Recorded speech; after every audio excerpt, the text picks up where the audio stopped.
Carolyn Mitchell had mastered the art of becoming invisible. Each morning at 7:30, she arrived at Hayes Industries on the 48th floor of the Crystal Tower that dominated the Manhattan skyline. Her tailored gray suit and simple ballet flats were chosen with deliberate care. Nothing flashy, nothing memorable, nothing that would make anyone look twice at 32 years old. Caroline had spent 4 years working as executive assistant to Jonathan Hayes, the brilliant and demanding CEO who had built his technology empire from nothing. She organized his life with the same precision that once guided her body through impossible movements on stage. But that was another lifetime, when she had carefully buried, beneath layers of professional competence and deliberate ordinariness, the perfect morning routine. Sunrise painted golden streaks across the polished floors as Caroline prepared Jonathan's office. His espresso arrived at exactly 8 o'clock, prepared just the way he preferred it. Strong, black, with a twist of lemon peel on the side.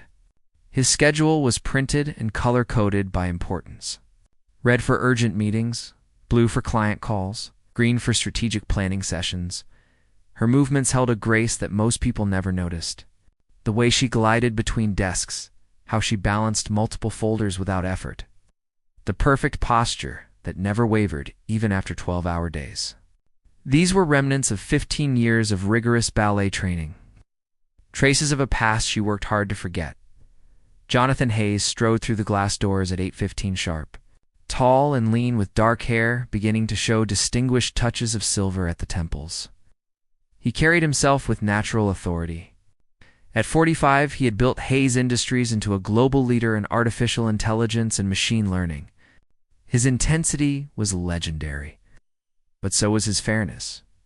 The unexpected request, Carolyn looked up from her desk as Jonathan paused beside her workspace. His steel blue eyes studied the morning reports she had prepared. "Good morning, Carolyn. The presentations for the Singapore team look excellent." Thank you. "Mr. Hayes, your conference call with Tokyo is in 20 minutes, and the product development team needs your approval on the new interface designs." Jonathan nodded, then hesitated. Something unusual flickered across his usually composed features. "The Hayes Foundation Gala is next Friday. I need you to attend as my guest." Caroline's fingers froze over her keyboard. Attending company events was one thing. Being visible, photographed, placed in the spotlight was entirely different. "I typically coordinate events from behind the scenes. Mr. Hayes, perhaps someone from the executive team would be more appropriate. You know every detail of the foundation's work. If anything goes wrong, I need someone who can handle it seamlessly. Besides, you have earned the recognition." There was no arguing with that tone. Carolyn managed a professional smile despite the anxiety tightening in her chest. "Of course. I will make the necessary arrangements." The woman with ambitions, Victoria Stone, watched this exchange from across the executive floor with narrowed eyes. As Hayes Industries' marketing director, she had spent 2 years positioning herself as the perfect match for Jonathan Hayes. Beautiful, ambitious, and ruthless. Victoria saw Caroline as nothing more than an obstacle to be removed. Victoria approached Jonathan's office later that afternoon, her designer heels clicking sharply against the marble. "Jonathan, I heard you are bringing your assistant to the gala. How wonderfully democratic of you." The subtle condescension in her voice made Caroline's jaw tighten. But she continued filing documents without reaction. Caroline manages the foundation's logistics. Her presence makes perfect sense. Victoria's smile was pure ice. "Of course. I just hope she will be comfortable. These events can be so overwhelming for people who are not accustomed to high society." Jonathan's expression hardened slightly. "Caroline handles pressure better than most executives I know. She will be fine." After Victoria departed, Jonathan glanced at Caroline, who had maintained her professional mask throughout the exchange. "Not let Victoria bother you. She thrives on intimidation." "I have dealt with far worse, Mr. Hayes." Something in Caroline's tone made Jonathan pause, as though glimpsing depths he had never considered. But the moment passed, and they returned to the comfortable rhythm of their professional relationship. The preparation the following week passed in a whirlwind of gala preparations. Caroline coordinated with caterers, confirmed the guest list of over 300 donors and tech industry leaders, and arranged every detail of the evening's program. The event would raise funds for technology education in underserved communities, a cause Jonathan championed personally. The centerpiece of the evening would be a special performance by the Metropolitan Ballet Company. Their artistic director had promised an exclusive preview of their upcoming season, featuring their newest principal dancer. Caroline felt a familiar ache when she reviewed the performance details. She had carefully avoided anything related to ballet for 6 years. Ever since the injury that shattered both her ankle and her dreams, seeing the program notes reading about another dancer's triumph stirred memories she worked hard to suppress. On Thursday evening, a package arrived at Caroline's modest apartment in Brooklyn. Inside was a gown selected by Jonathan's personal stylist. The dress was stunning in its simplicity. Deep emerald silk that draped elegantly with a fitted bodice and flowing skirt. It was beautiful and understated, exactly what Caroline would have chosen herself. She hung the dress carefully, staring at her reflection in the mirror. For just a moment, she let herself remember the girl who once commanded stages across the world. Natasha Beaumont, they had called her then. Critics had praised her technical brilliance and emotional depth. She had danced Giselle at the Kennedy Center, Odette at Lincoln Center, Aurora in London. Then came the fall during rehearsals. The sickening crack, the months of failed recovery, the dreams that crumbled like her shattered bones. Carolyn Mitchell had risen from those ashes, quiet, capable, invisible Caroline who asked for nothing and offered everything. It was safer this way. Expectations could not be disappointed if nobody knew who you truly were. The gathering. Storm Friday arrived with crisp autumn clarity. Carolyn spent the day managing last-minute details, confirming that every element was perfect. She barely noticed Victoria's pointed comments about her dress or her lack of jewelry. The barbs rolled off her practiced composure. As the sun set over Manhattan, Caroline returned home to prepare. She styled her chestnut hair in a simple twist, applied minimal makeup, and slipped into the emerald gown. Looking at herself in the mirror, she barely recognized the elegant woman staring back. Tonight would be just another event to manage. She would stand beside Jonathan, handle any problems that arose, and return to her invisible existence on Monday morning. She had no idea that everything was about to change. The Grand Metropolitan Hotel stood like a jewel box against the Manhattan skyline, its ballroom ablaze with thousands of crystal lights. Caroline arrived with Jonathan at 7:30, stepping from his town car into a world of champagne and diamonds. She felt exposed in the elegant gown, hyper-aware of every glance that swept her direction. Jonathan offered his arm with unexpected gallantry. "You look lovely, Caroline." "Thank you for doing this. Just doing my job, Mr. Hayes. Tonight you can call me Jonathan. We are not at the office." Something in his warm smile made Caroline's carefully constructed walls shift slightly. She had worked beside this man for 4 years, anticipating his needs, managing his schedule, protecting his time. But she had never really seen him like this. Relaxed, almost playful. The intensity softened by the glow of candlelight. They entered the ballroom together. Caroline immediately shifted into her professional mode. She spotted potential issues before they developed, quietly directed staff, ensured that the registration tables were running smoothly. Jonathan stayed close, introducing her to major donors not as his assistant but as his guest, which drew curious looks from the assembled crowd. The Predator circles Victoria. Stone made her entrance 20 minutes later, draped in a crimson gown that demanded attention. Her dark hair was swept up in an elaborate style, diamonds glittering at her throat and wrists.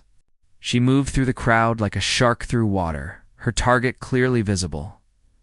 "Jonathan, darling."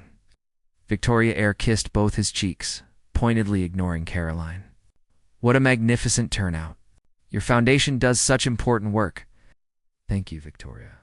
"You remember Caroline Mitchell?" Victoria's gaze swept over Caroline with dismissive assessment. "Of course." The assistant. How nice that Jonathan includes his staff in these events. Very progressive. Caroline maintained her polite smile, refusing to take the bait. She had encountered countless Victorias in her ballet career. Women who saw every other female as competition, used cruelty disguised as compliments to tear others down. Jonathan's jaw tightened. Carolyn manages the entire foundation program. Without her, none of this would be possible. How fortunate you are to have such dedicated help. Victoria's smile never reached her eyes. I hope you're enjoying yourself, Carolyn. These events can be so overwhelming for people who are not used to them. Before Carolyn could respond, Jonathan's mother approached. Patricia Hayes was 72 years old, elegant and formidable in midnight blue silk. She had founded the Hayes Foundation 30 years earlier and still ran it with sharp intelligence. There you are. Patricia kissed her son's cheek before turning to Caroline with genuine warmth. And you must be Caroline. Jonathan speaks so highly of your work. I am delighted you could join us. The honor is mine, Mrs. Hayes. Your foundation does remarkable work. Patricia studied Caroline with the keen observation of someone who missed nothing. You carry yourself beautifully, my dear. Were you a dancer? The question struck like lightning. Caroline felt her practiced composure crack slightly. I studied ballet when I was younger. Nothing serious. How lovely. Patricia's eyes sparkled with interest, but she was too gracious to press further. The crisis emerges dinner progressed through multiple courses, each more elegant than the last. Caroline found herself seated beside Jonathan at the main table, with Victoria positioned strategically across from them. The marketing director spent the entire meal directing pointed comments at Caroline, while making sure Jonathan noticed her own considerable charms. As dessert was being served, Patricia Hayes suddenly stood, her expression troubled. She gestured for Jonathan to join her near the stage. Caroline automatically followed, her professional instincts engaged. We have a serious problem, Patricia said quietly. The ballet company just informed me that their principal dancer injured herself during warm-up. She cannot perform. Jonathan frowned. Can they do something else? A different piece. They are suggesting a shortened program, but it will not have the same impact. We promised our donors something spectacular. The performance was supposed to be the highlight of the evening. Caroline felt ice forming in her stomach. She knew exactly what injury could do to a dancer, how quickly dreams could shatter. Victoria had drifted close enough to overhear the conversation. Her eyes gleamed with malicious opportunity. What a shame. Perhaps we should make it interactive. Get some of the guests involved. Victoria's gaze locked onto Caroline with predatory focus. I bet some people here have hidden talents. Maybe your assistant knows some party tricks she could share. The comment landed like a slap.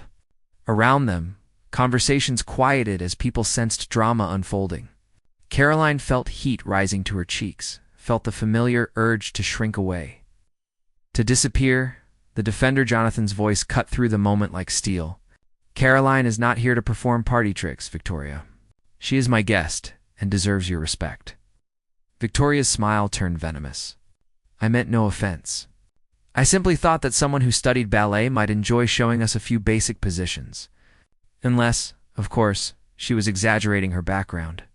The challenge hung in the air. Caroline could see the calculation behind Victoria's eyes. The marketing director wanted to humiliate her, to expose her as a fraud in front of Manhattan's elite. What Victoria did not know, what none of them knew, was that Caroline had not exaggerated anything. If anything, she had hidden the truth. Patricia Hayes studied Caroline with sudden intensity. My dear, forgive me for asking, but when you say you've studied ballet, how extensively do you mean? The ballroom seemed to hold its breath. Caroline felt 6 years of careful hiding pressing against the dam she had built. She could deflect, minimize, retreat into her comfortable invisibility. Or she could tell the truth. I trained professionally, Caroline said quietly. I danced with American Ballet Theater. The silence that followed was absolute. Even Victoria looked momentarily stunned. Jonathan turned to Caroline, seeing her clearly for perhaps the first time. You were a professional dancer?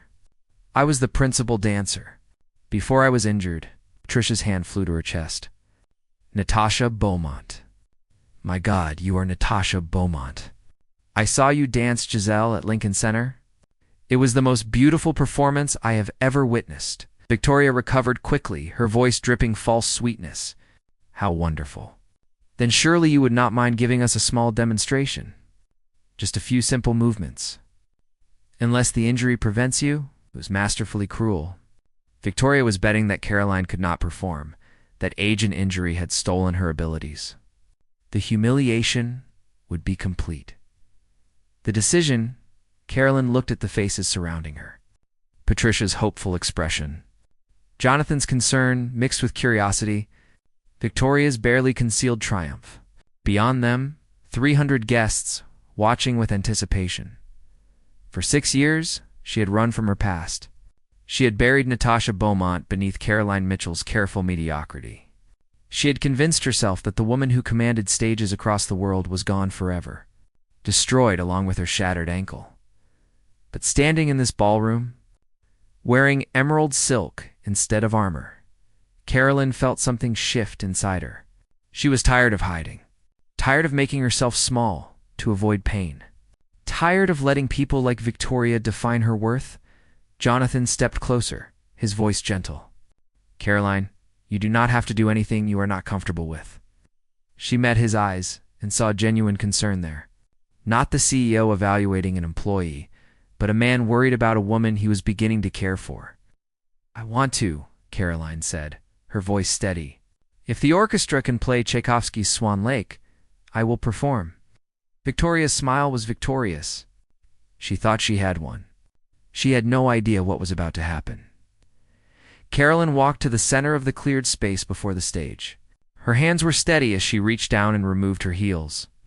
The cool marble floor felt familiar beneath her bare feet, awakening muscle memory that had lain dormant but never forgotten.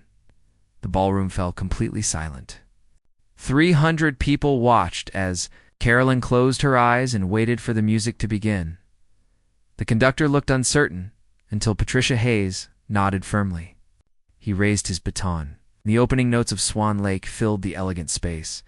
Caroline took a breath and began to move.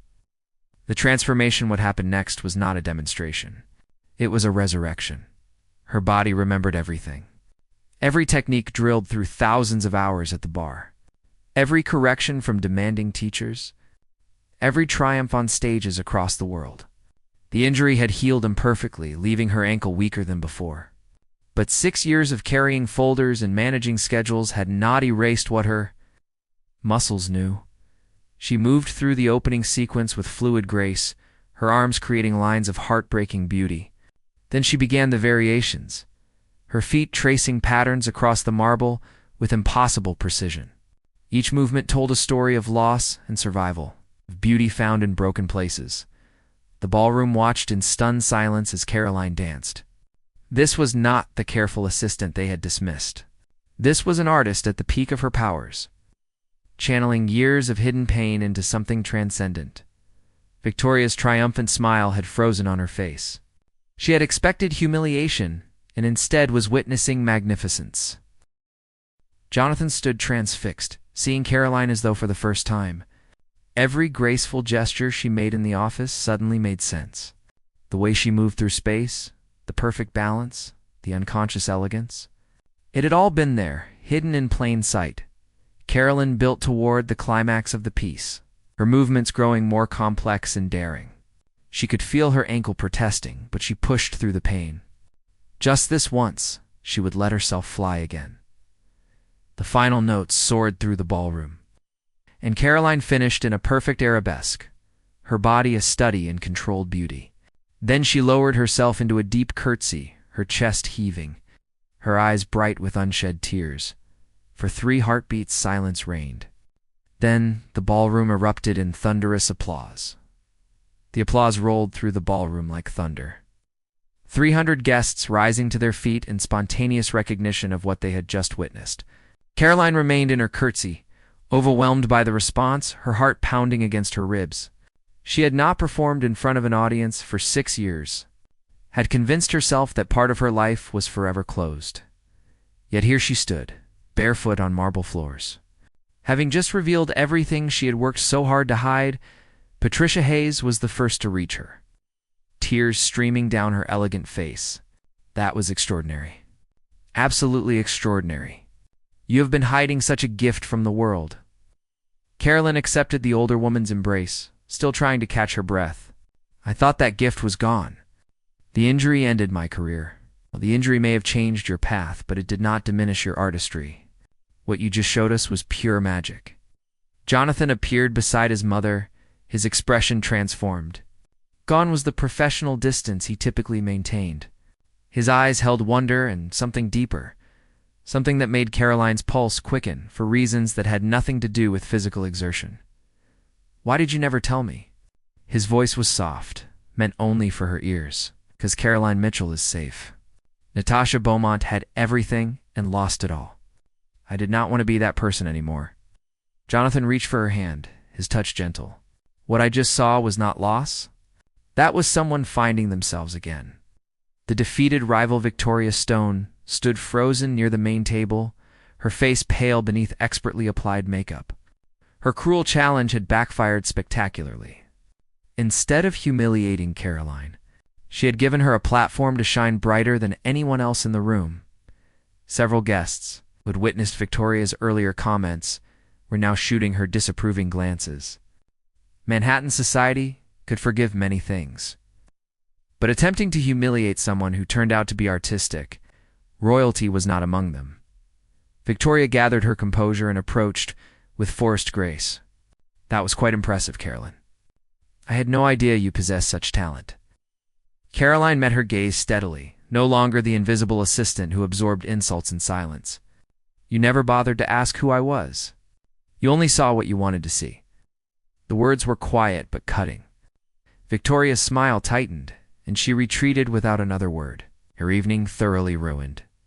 Jonathan's business partner, Robert Chen, appeared with champagne for Caroline. "That was the most incredible thing I have ever witnessed at a charity gala.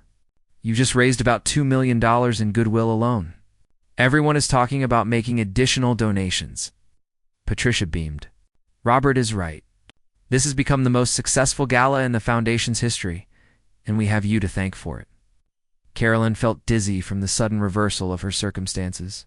This morning, she had been invisible. Tonight, she was the center of attention, photographers capturing her image, donors pressing forward to congratulate her, the private moment as the crowd surged around them. Jonathan took Caroline's elbow and guided her toward the terrace. The November air was crisp and cool against her heated skin. Manhattan spread below them in a carpet of lights, beautiful and indifferent. "I need to understand," Jonathan said, leaning against the stone railing. "You were Natasha Beaumont. Critics called you the future of American ballet. Then you just disappeared. What happened?" Caroline wrapped her arms around herself, the emerald gown offering little protection against the cold. Jonathan immediately shrugged off his jacket and draped it over her shoulders. "I was rehearsing Sleeping Beauty. A new choreographer wanted to try something innovative with the Rose Adagio. I fell during a complicated lift sequence." She touched her left ankle unconsciously. 3 fractures, torn ligaments, nerve damage. The doctors said I would walk again, but professional dance was over. That must have been devastating. It destroyed me. Ballet was not just my career. It was my identity, my purpose, everything I had worked for since I was 5 years old. When it was taken away, I did not know who I was anymore." Jonathan moved closer, his presence solid and comforting. "So you became someone new." "I became someone safe. Someone who could not be hurt because she did not dream anymore. Caroline Mitchell asks for nothing and expects nothing. She is competent and reliable and completely forgettable. You were never forgettable. I just was not paying attention." The admission hung between them, charged with new possibility. Caroline looked up and found Jonathan watching her with an intensity that had nothing to do with business. "I have worked beside you for 4 years," he continued. "You have managed my life with such grace that I took it for granted. I never asked about your dreams or your past. I never saw you as anything beyond your function in my schedule. That is what I wanted. It was safer that way." "Safe from what?" Caroline hesitated, then decided he deserved the truth. "Safe from caring. Safe from hoping. If people do not know who you really are, they cannot be disappointed when you fail them." The revelation Jonathan reached out and gently turned her face toward him. What I saw tonight was not failure. That was someone who refused to stay broken. You lost your career, but you did not lose yourself. You rebuilt even if you built walls around your heart in the process. Those walls kept me functioning. They also kept you alone. The words struck deep because they were true. Caroline had spent 6 years in careful isolation, maintaining professional relationships while allowing nothing deeper. She had convinced herself it was enough. "I do not know how to be Natasha Beaumont anymore," she whispered. That person expected perfection from herself and everyone around her. She was brilliant and demanding, and sometimes cruel in her pursuit of artistic excellence. When I lost ballet, I lost the structure that made sense of that intensity. Jonathan smiled, and something about that expression made Caroline's heart skip. Maybe you do not have to be Natasha Beaumont. Maybe you can be Carolyn Mitchell, who also happens to be an extraordinary dancer. Maybe you can be both and neither, and something entirely new. It sounds complicated. The best things usually are. Inside the ballroom, the orchestra had resumed playing, and couples were beginning to dance. Patricia Hayes appeared in the terrace doorway, her eyes twinkling with matchmaking satisfaction. "There you are. Jonathan, you should dance with your guest. It would be rude not to, especially after that magnificent performance." Jonathan extended his hand to Caroline. "May I have this dance? Fair warning, I am nowhere near your skill level." Caroline laughed, the sound surprising her with its genuine warmth. "I think I can manage." The dance, they returned to the ballroom, and Jonathan led Caroline onto the dance floor. The orchestra was playing something slow and elegant, perfect for a simple waltz. Jonathan placed one hand on her waist, took her hand in his, and they began to move. "You were right," Caroline said after a moment. "Your skill level is nowhere near mine. I told you I had no talent for this. But you have excellent rhythm, and you lead with confidence. That counts for a great deal." They danced in comfortable silence, and Caroline felt something shifting inside her. For 6 years, she had believed that losing ballet meant losing everything. But standing here in Jonathan's arms, swaying to music beneath crystal chandeliers, she wondered if perhaps she had been wrong. Maybe there was more than one kind of beautiful performance. Maybe life offered second acts and unexpected partnerships. Maybe broken things could be transformed into something different, but equally valuable. "What happens on Monday?" Jonathan asked quietly. "What do you mean?" "When we return to the office, do we pretend this evening never happened? Do you go back to being the invisible assistant, while I remain the oblivious boss?" Caroline considered the question carefully. "I do not think we can pretend. Too many people know the truth now." "Good, because I do not want to." Jonathan pulled her slightly closer. "I want to know the real Carolyn Mitchell, the one who hides beneath professional competence, the one who dances like an angel and organizes my life with the same precision she brings to ballet. That might be complicated. Office romances rarely end well." "Who said anything about an office romance?" Jonathan's eyes gleamed with humor. "I am talking about getting to know my foundation's newest board member." Caroline stumbled slightly. "What?" "My mother is going to ask you to join the Hayes Foundation board.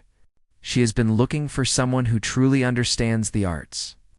Someone who can speak from personal experience about the transformative power of artistic education. I suspect she will be very persuasive. I do not know anything about running a foundation. You know about excellence and dedication and overcoming impossible obstacles. That is exactly what we need." The music swelled toward its conclusion, and Jonathan spun Caroline in a final turn that left her breathless and smiling. The new, beginning as the evening drew to a close. Caroline found herself surrounded by people she had spent years avoiding. Former dance colleagues who had read about Natasha Beaumont's disappearance and wondered what happened. Arts patrons who wanted to discuss supporting her return to teaching her choreography. Journalists requesting interviews about her journey from principal dancer to executive assistant to whatever came next. Patricia Hayes rescued her from the crowd with practiced efficiency. "Come with me, dear. Let us discuss the foundation position somewhere quiet." They retreated to a small sitting room off the main ballroom. Patricia poured 2 glasses of champagne and settled into an elegant chair. "I meant what I said earlier.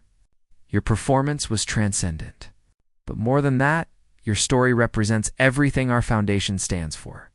The power of arts education, the resilience of the human spirit, the possibility of transformation and renewal. Mrs. Hayes, I am honored, but I have no experience with nonprofit work. You have something more valuable than experience. You have authenticity. When you speak about the importance of arts education, you will not be reciting talking points. You will be sharing your life. Caroline sipped her champagne, considering, what about my position with Jonathan? Patricia waved a dismissive hand. My son has relied on you far too much for far too long. It is time he learned to manage his own schedule. Besides, I suspect your relationship with Jonathan is about to change in ways that would make working as his assistant rather awkward. I do not know what you mean, my dear. I have not seen my son look at anyone the way he looked at you tonight. And the way you smile when he is near tells me the feeling is mutual. Caroline felt heat rising to her cheeks. It is complicated. The best love stories usually are. Patricia leaned forward, her expression serious. You have spent 6 years hiding from life because you were afraid of being hurt again. But hiding is just another kind of pain. It is time to stop running from who you are. The promise later. As the gala finally ended and guests began departing, Jonathan found Caroline standing alone near the windows. Looking out at the Manhattan skyline, exhausted, he asked, joining her. Overwhelmed. This morning, I was your assistant. Tonight, I am apparently joining your foundation board and being interviewed about my comeback story. Are you sorry you danced? Caroline turned to face him fully. No. I thought revealing the truth would feel like losing control. Instead, it feels like finally being able to breathe. Jonathan reached for her hand, his touch sending warmth through her entire body. I have a confession to make. I have been attracted to you for over a year, but I told myself it was inappropriate. That you were my employee, that I should maintain professional distance. And now I see that distance was just fear disguised as propriety. I was afraid of complicating our working relationship, afraid of losing the one person who made my chaotic life manageable. So I kept you at arm's length and pretended I did not notice how beautiful you are when you concentrate on solving problems, or how your laugh transforms your entire face, or how gracefully you move through the world. Caroline's breath caught. Jonathan, I'm not asking for anything tonight. You have been through enough emotional upheaval for one evening, but I want you to know that I see you now. All of you. Caroline Mitchell and Natasha Beaumont, and whoever you are becoming. And I would very much like to be part of your next chapter, if you will have me. The honesty in his voice, the vulnerability in his eyes, broke through the last of Caroline's carefully constructed defenses. She had spent 6 years convinced that love and connection were luxuries she could not afford. But standing here with Jonathan, she realized that perhaps the greatest risk was not in opening her heart, but in keeping it closed. I would like that very much, she whispered. Jonathan smiled and pulled her close, and in that moment Caroline felt something she had not experienced since her injury. Not the fierce joy of performance or the satisfaction of perfection, but something quieter and more sustaining.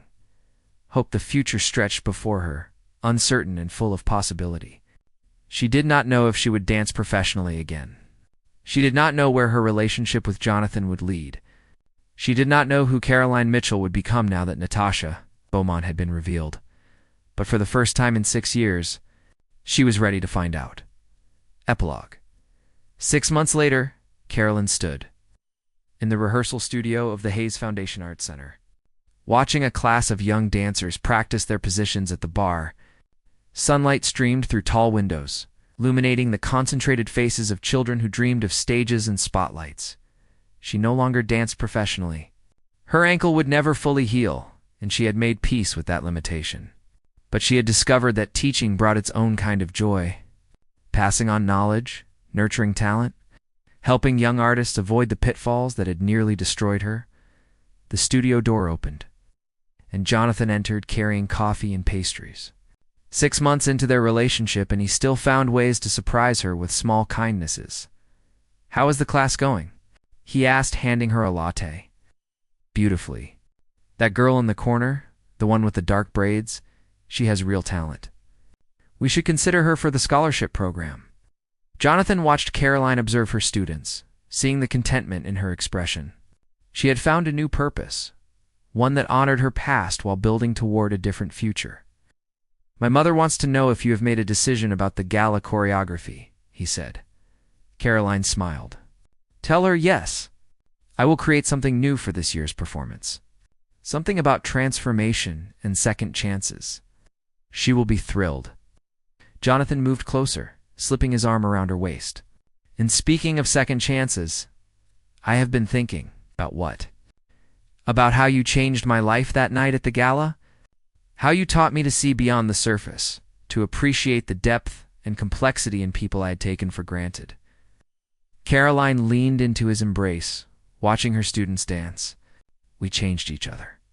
You taught me that losing one dream does not mean losing everything, that there are multiple ways to create a meaningful life." The young dancers finished their combination, and Caroline stepped forward to offer corrections and encouragement. Her voice was gentle, but precise. The same intensity that once drove her to perfection now channeled into nurturing the next generation. As the class concluded and the children gathered their belongings, one small girl approached Caroline shyly. "Miss Caroline, is it true that you used to dance at Lincoln Center?" "I did, a long time ago. Will you dance for us someday?" "I would love to see." Caroline glanced at Jonathan, who smiled encouragingly. "Perhaps, if the right moment comes." After the students departed, Caroline and Jonathan walked through the art center that the foundation had built. Bright studios filled with young artists exploring painting, music, dance, and theater. All children who might never have access to arts education without the programs Caroline now helped design. "Do you ever miss it?" Jonathan asked. "The spotlight, the applause, the grand stages?" Caroline considered the question honestly. "Sometimes, but I do not mourn it the way I used to. That life gave me tremendous gifts, but it also demanded everything. This life, the one I am building now, allows for balance. For becoming someone more complete than I was when dance was my only identity." They stepped out into the evening air, Manhattan spreading before them in familiar patterns of light and shadow. Jonathan took her hand, and together they walked toward whatever came next. Caroline. Mitchell had learned that redemption rarely looked the way you expected. It arrived not in grand gestures but in quiet moments of choice. The decision to dance when fear said hide, the courage to love when pain said protect yourself, the wisdom to know that broken things could be transformed into something new and equally beautiful. She was no longer the invisible assistant or the fallen prima ballerina. She was both and neither, forever changed by loss, but no longer defined by it. And in finding herself, she had found something even more precious, a future worth dancing toward. The end.